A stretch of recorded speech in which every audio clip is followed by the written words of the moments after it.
Welcome to the Nerd Party. Let the filibustering begin. Welcome to Nerd Party.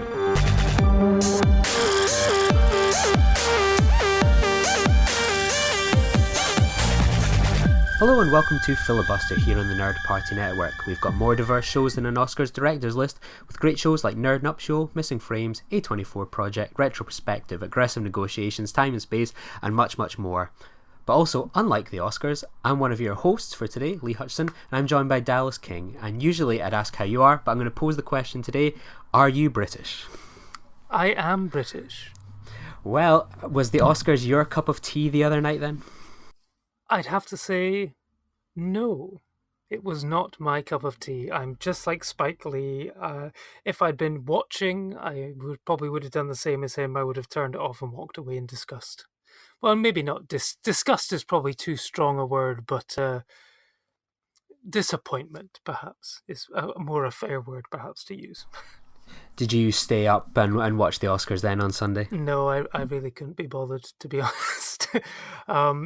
I don't have Sky at home, and so I think it seems increasingly more difficult to watch it in the UK with any set, and also the fact that there wasn't really a host or anything. It was just going to be the awards and stuff, and I didn't know how it was going to play out. There was nothing I was really rooting for enough to stay up and watch it, I think. What about yourself? No, I didn't watch it either. I had a late night at the Glasgow Film Festival, so I got home about midnight and I just went straight to bed for another day of work and film viewing the next day. And I kind of thought I had ideas of where it would go, and I must admit I did wake up quite surprised. So when you woke up Monday morning, what was your reaction when you checked Twitter or had a news alert on your phone about the night that had kind of unfolded? Yeah, I sort of woke up, went onto Twitter and went... But at least it wasn't Bohemian Rhapsody, I guess, every cloud, silver linings and all that, although it did turn out to be the biggest winner on the night, which is, I don't know if you've seen the video on Twitter that's going around, the 1 minute and 20 scene from Bohemian Rhapsody, which shows why it should not have won Best Film Editing. And then it won Best Film Editing. I can only assume that there's more to that story there, that with the switch of directors, or maybe just if the stories of Bryan Singer being completely off the wall during filming was true, and that the footage was just so bad that they was managing to cobble together a semi-coherent film was an achievement in itself. Perhaps, I have no idea. Yeah, it seemed that Green Book, there's always this history that, terrible films or mediocre films have won the Oscar over some more rewarding film, and history judges it quite differently. But the one thing I was very surprised wasn't sort of the Best Picture nomination or Bohemian Rhapsody winning Best Actor, but it was sort of Green Book winning editing, Green Book winning Best Original Screenplay, and then something like, as you say, Bohemian Rhapsody winning editing. I couldn't really see sort of the logic in those choices at all. Yeah, no, I think the biggest misstep for me, the biggest issue I have, and I've written it down here, was the fact that Green Book won Best Original Screenplay, because it's not original. Well, it's original in the sense of it's not based on any previously written material. However, you could say it's not original because it's basically Driving Miss Daisy meets Planes, Trains and Automobiles. And Spike Lee sort of said it himself that anytime somebody's driving someone, he loses, because Do the Right Thing lost out to Driving Miss Daisy back in 1989. So yeah, I mean, when you look at the other nominees in that category, The Favourite, it's incredible that Green Book was the one that came out on top on that. It baffles the mind. That was the biggest one. And sort of the score for me as well, because, I mean, Black Panther, fair enough, it's your typical sort of Marvel score. I mean, there was a lot of talk in the run-up to the Oscars that everyone thought that I think it was Justin Horowitz's score for First Man would have got a nomination, but it missed out. But then, I mean, having watched all of the films that were nominated, I mean, If Beale Street Could Talk was for me hands down the best score and should have won, and that was the most second most upsetting thing, I think.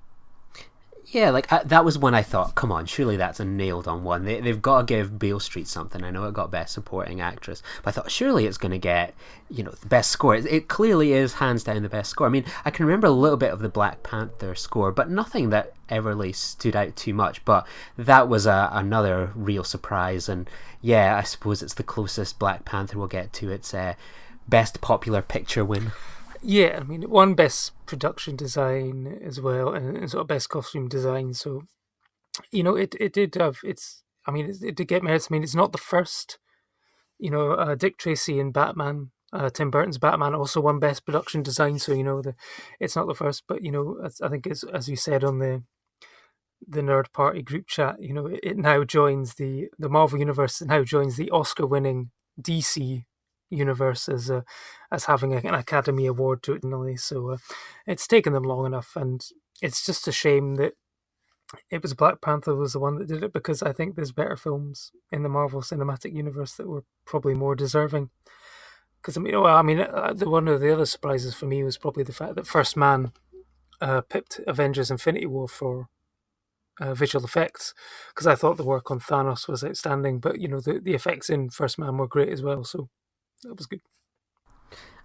I suppose it's always one of those ones with the Oscars. They're always looking to... It's something that kind of blends in more than sort of... I think the Avengers, as good as Thanos was, it was a lot of sort of the same big armies, etc., etc. When, we were talking recently about the Ex Machina, and that beat, Star Wars of all movies. You would have... If you were a betting man, you would always bet on something like that. But it seems the Oscars tend to sort of celebrate those movies that, things complement each other a bit more. Or it's got one or two things that just really make it stand out. And I felt that was a pretty awesome choice myself. Yeah, I mean, there was a couple of nice sort of surprises. Well, I wouldn't say surprises, but I mean, the Pixar juggernaut has basically, the best animated film has pretty much become the Pixar award over the last sort of 10 years or so.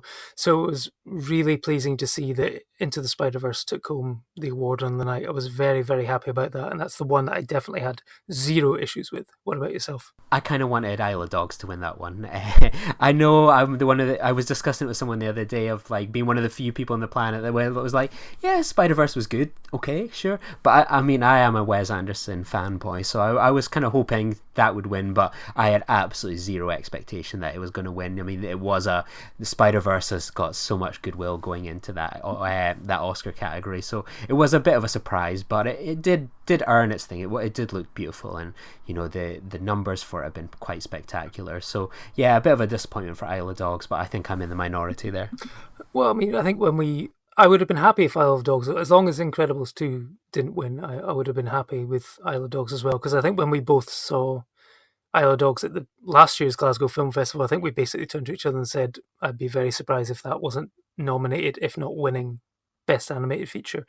And for a while, it probably looked like it was going to, but then Spider-Verse sort of swung in at the end and snatched victory. So were there any other pleasant surprises for you over the course of the night? Olivia Colman winning Best Actress was a real treat. I think there was a lot of talk going in. It was going to be Glenn Close for one of those. Yeah, it was a good performance, but hey, we've snubbed you so many times, so it's your kind of turn, which I'm not a fan of that level of thinking. So to read that she'd won it was a real kind of real pleaser for me, and I'm always going to think of her as Sophie from Peep Show. So I thought she was fantastic, and she was the most deserving actress in that category. So I'm glad that she was richly rewarded for that, and Regina King as well. I think the favourite vote kind of ended up being a bit split between Vice and Stone, and Regina King really benefited from it, but she's brilliant in that movie. I think she put in a really kind of underrated performance, and I'm glad it got recognised. Yeah, no, I mean, Olivia Colman's, her speeches throughout this whole campaign have been fantastic, and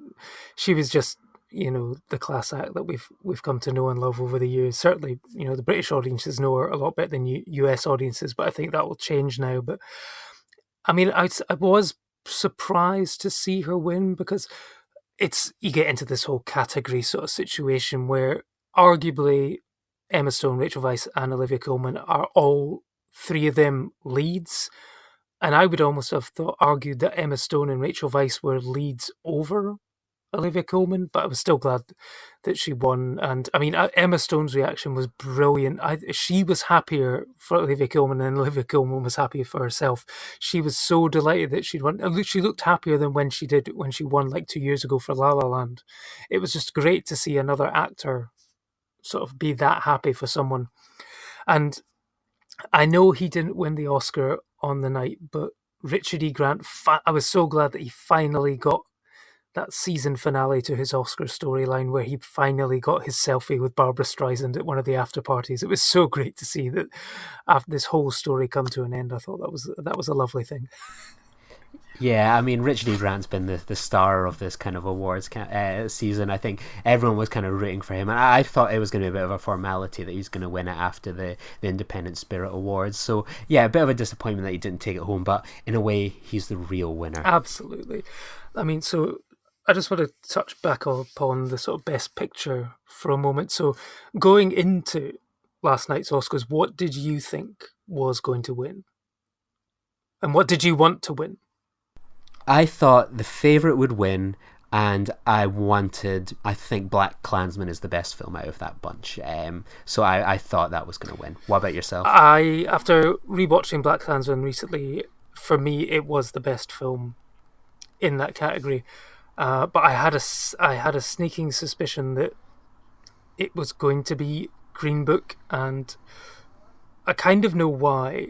And it basically comes down to this theory that the Academy, the worst thing to happen to the Oscars in about the last 10 years was The Dark Knight.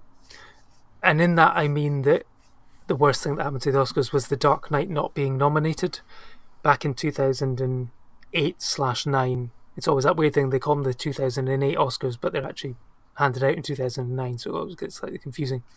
So that was the year that it missed out, and you had even Hugh Jackman sort of saying in his big musical number, how can $1 billion not be sophisticated?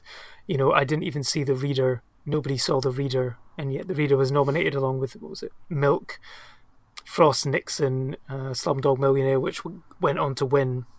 And there was such an outcry that basically they thought Dark Knight was basically considered by most of the critics as the best movie of that year, and quite rightly so.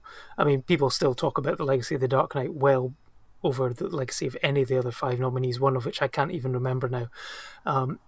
And so they decided to open up the category to, initially it was 10, and then they decided, oh, maybe there's not actually 10 good enough films, so we'll do between 5 and 10, depending on how many nominees were. Now, back in the day, it was a straight shot. Whatever got the most votes won the prize. And looking back, you know, you just have to see before that there's only a couple of situations in the past sort of 30 years, such as the infamous Crash winning over Brokeback Mountain when Ang Lee had won Best Director. That was quite a shock. You had Shakespeare in Love winning over Saving Private Ryan when Spielberg had won Best Director. But ever since then, 5 out of the last 10 years, there's been a split between director and picture. Now, a couple of years ago, of course, we had that very famous situation where La La Land was announced as a winner. Everyone went, oh yeah, absolutely, yeah, we can totally see that. Giselle had just won Best Director, so they went up on stage, everyone thought was all right, and then it turned out Moonlight had won, and everyone was really surprised that Moonlight had won. And people were surprised again that Green Book had won. And this is essentially down to Hollywood Reporter had put out an article the night before, and I'd shared it going, if film Twitter are getting pissed in the morning about a crap film winning Best Picture, this is the reason why, and it's a preferential voting system. So I'm not sure if listeners are too au fait with it, but essentially what it means is, in order to win Best Picture, one film has to get 50% of the number one votes. If no film gets that on the initial round of voting, the film with the least number of votes is eliminated, and then people's second choice, those votes are added to the pile, and then so on and so on, because everyone basically has to rank all 8 films, and then they do this again and again until one film gets over that tipping point. So we would expect that films like Roma, which won Best Director and Best Foreign Language Film, would have been on the top for a lot of people. However, because it's a Netflix film, you could argue that there was probably a lot of people who didn't want to see it win and would have ranked it quite low, maybe like 7 or 8. That means that a film like Green Book, which maybe might not be people's favourite film, but might be in their top tier, maybe sort of 3 or 4, those votes are probably the ones that ended up pushing it over the finishing line and becoming Best Picture. So what you have is a situation where it's maybe not the Best Picture that wins, but the sort of third or fourth Best Picture for a lot of people.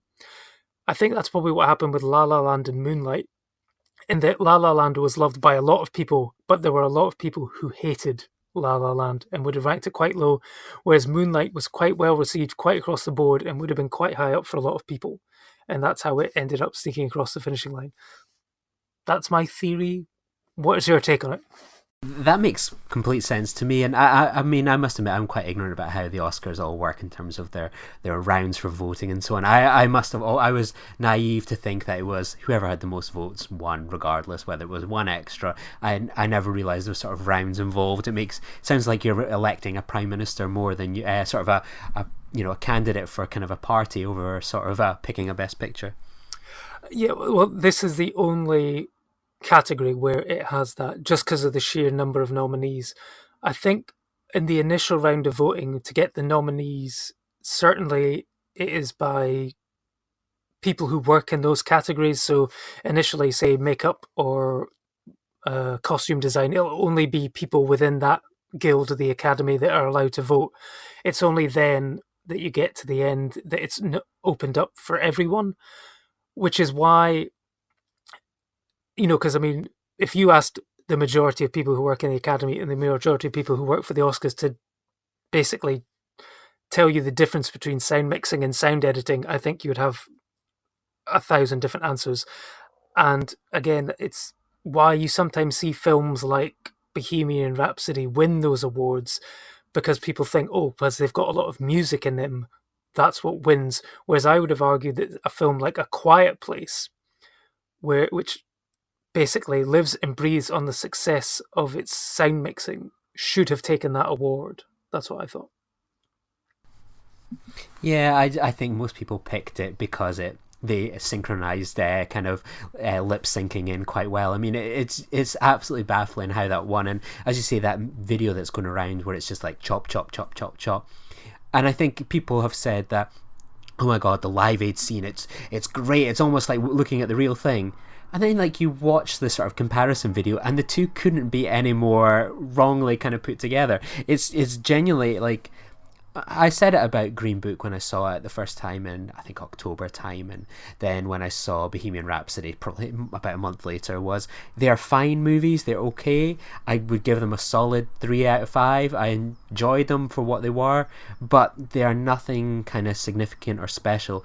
And I think some of the backlash towards some of the things, strictly as films, has gone a little too far. And, Rami Malek, I think, is okay as Freddie Mercury, but it seems to be getting incredibly personal towards his performance. And it's based on, obviously, a whole load of different things. And I just think it's all become incredibly messy now, the whole kind of how these films are being viewed. They're okay, in isolation, but in reality, everything that's kind of gone on with them has been kind of a complete mess for the films. I think part of certainly with the editing in that particular scene of Bohemian Rhapsody, I'm not sure if this has come from when your director has been fired, someone else has been brought in, and essentially a lot of power seems to have been given to executive producers Brian May and Roger Taylor. I mean, in that scene, you've basically got each member of the band getting a reaction shot to almost every single line of dialogue, and it feels like they and maybe a couple of other producers have been over the shoulder of the editor, basically demanding this kind of cutting in order to, it's like, remember, it's not just Freddie's movie, it's the band's movie. And I mean, it is getting kind of personal. I mean, I thought there was nothing wrong with Rami Malek's performance. I thought he was the best thing in the film by a mile. But now you've got Dexter Fletcher's other musical film, Rocket Man, about Elton John, coming out, and they're now basically hammering home the fact that Taron Egerton is singing in the movie. And that feels like a personal dig against Bohemian Rhapsody, because basically Rami Malek was just lip syncing to Freddie Mercury's iconic vocals, whereas Elton John has basically worked with Taron Egerton to basically, he's allowed to put his own spin on the songs, and I think it could be something pretty special. But yeah, it does feel a bit personal now. And Green Book, I think I was the same. I saw a unlimited preview back, I think it was late December. I think it was. I think it was the secret screening, and I thought, yeah, it was a perfectly fine film. I think I said at the time, if it wasn't for the performances of Mahershala Ali and Viggo Mortensen, it would have been a terrible film. The chemistry between those two is what makes the film. It's certainly not the script. It's certainly not the direction or anything like that. It's the combination of those two actors. And while it's a fine film, I don't think people will be talking about it really in the next 10, 20 years, as opposed to something, say, like The Favourite or Black Klansman. And I think it's one of these ones that it sort of segues nicely into sort of the Independent Spirit Awards, where people talk about, hey, you know, you can't trust critics. Critics don't know. And like the Oscars aren't picked by critics. They're picked by people that are involved in the industry, and for better or worse. Whereas the Independent Spirit Awards are voted for sort of by critics. And then you have this diversity of movies like If Beale Street Could Talk, Eighth Grade, First Reformed. You have Suspiria. Suspiria won something. You have a whole range of films winning. You know, You Were Never Really Here won Best Editing, and quite rightly so. Glenn Close. There's so much kind of diversity in that. You know, Sorry to Bother You is in there as well. You know, there's so much great picks in there. What was your take on sort of the winners at the Independent Spirit Awards? Oh, it was the complete reversal of my opinions on the Oscars. You know, that sort of drama sign that you get with the sort of the masks, where one's smiley and one's happy. Sad was the Oscar face. Happy is my Independent Spirit Awards face. I couldn't have been happier, I don't think, apart from I would have liked to have seen Hereditary pick up something, whether it had been Best First Feature or The Magnificent Toni Collette winning. Fine, she should have won finally. She could have got something this award season. I just wish she had. But, I mean, Ethan Hawke winning for Best Actor pleased me greatly. Suspiria winning Best Cinematography was fantastic, and it got the Robert Altman Award as well, which was great to see all these women. It was basically a stage full of women coming up to accept that award, which was great. However, you know, First Reform won. I would have liked to. I think it didn't win Best Screenplay, did it? I think that went to Eighth Grade in the end. Or, oh no, it was Can You Ever Forgive Me won that, actually. Eighth Grade won Best First Screenplay, which was great to see as well. But I mean, A24 had a good night. They didn't have a good night at the Oscars, but, you know, they were once again, you know, I think top of the pile after the Independent Spirit Awards. And they had a great host as well. You know, they showed that you can have a good ceremony with a host, with Aubrey Plaza, because I thought it was great. I loved her joke about Black Klansman, about how it's the struggle of a black guy going up against, you know, white oppression and stuff like that, and, you know, making it. And congratulations to the film's sole nominee, Adam Driver. Exactly. And I think Aubrey Plaza, I love her from Parks and Recreation and such like, so it was great to see her kind of you know, hosting the awards ceremony, and that monologue was fantastic as well. And, you know, for all that you can say, oh, we can't find the right host and so on, sometimes a little bit of imagination kind of gets you there. And, you know, let people be themselves. And people like someone like Aubrey Plaza has clearly watched more than just the screeners. I think she highlighted Border was her favorite film of the year, which I doubt many within the Academy has even watched. So I think you know, you hire people like that have got humor, that know the films and, you know, the broad spectrum of releases that year, and you can put on a great show. The Independent Spirits Award, you know, it certainly is a home for film hipsters like us, but it shows that, you know, if the people that are actually watching the films out there, that are catching more than just the screener movies or the big Oscar movies, are kind of rewarding these films because they recognize that something's great. You know, the Can You Ever Forgive Me, see Beale Streets, you know, I say You Were Never Really Here. I wasn't the biggest fan of You Were Never Really Here compared to some, but the editing is so awesome. So it's great to see people recognizing that and perhaps giving kind of critics their due for once. Absolutely. I mean, yeah, it was a great spread. It was a great mix to see overall.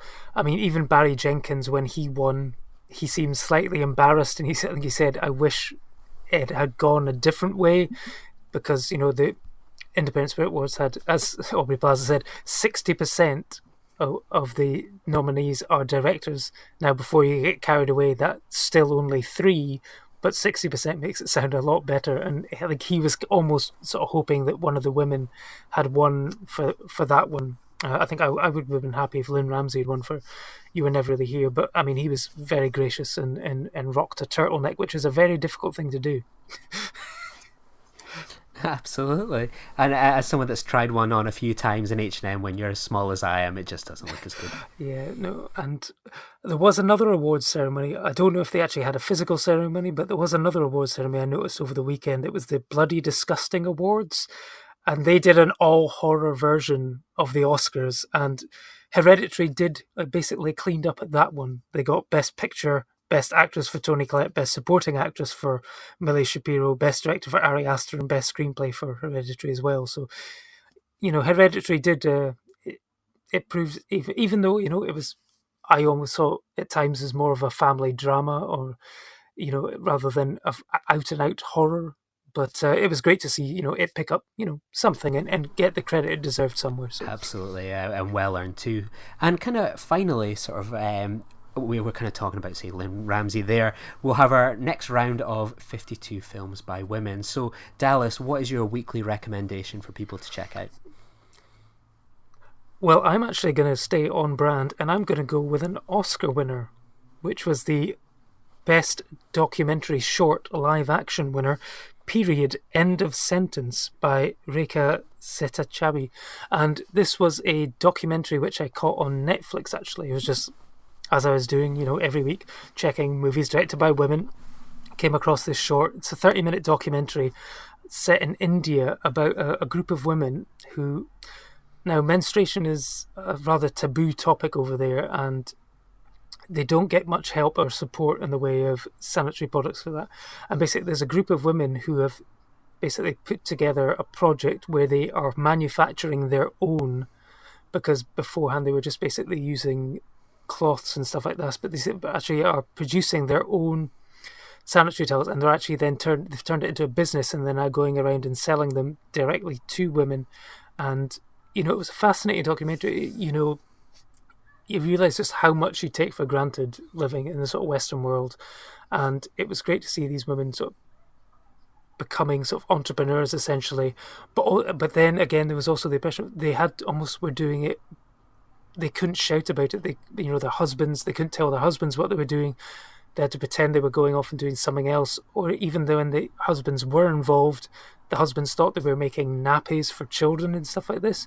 But it was a real sort of eye-opener, and it was a really interesting documentary, and one that definitely deserves to be seen on a wider stage and bring a greater sort of focus to the issue. And I thought she did a fantastic job, and if you do want to catch this Oscar-winning short, it's now available on Netflix. So I will have to check that one out. And my recommendation for this week is On the Basis of Sex. So it couldn't be further from India, where we're kind of in the Western world, and it tells the story of a young Ruth Bader Ginsburg as she kind of gets together and has her first ever case. So if they were making a Ruth Bader Ginsburg trilogy, this would very much be the RBG Begins, and it kind of follows her sort of coming out of Harvard, not too much focused on sort of the educational side, and kind of her attempts to break into the law world, and sort of what brings her first proper case that will end up going before sort of the Supreme Court and the appeals court. And it's a story about sex discrimination and how she finds out sex discrimination against men. There's a loophole where a woman can claim a tax deduction if she has to get a carer for a family member, but if you're a man, you cannot get that. And she decides that the best way to fight her sexual inequality case is to point out that if you can show that a man is being sexually mistreated by the law, then it can also apply to women. So it's a really good movie. It's a very pretty much standard biopic. It does feel like a throwback to the 90s, but it's one of these ones. Ruth Bader Ginsburg is a really interesting kind of character. I caught the RBG documentary that was Oscar nominated for Best Original Song a few weeks ago, And I think this is a film that's well worth watching. I had a feeling, I had a worry that it was going to be all about, it was going to span our entire career, but I really like how it focused on this one case, and it really gives it its all. And it's a really nice performance by Felicity Jones, Arnie Hammer, Justin Theroux is fantastic in it. It's really well worth watching. It's a bit pantomime at points, but it feels quite appropriate. So it's definitely worth watching. So it's in the cinemas now in the UK for sure, and I'm not too sure about America at the moment. It might be heading towards streaming services at this point, but well worth catching at the cinema if you can.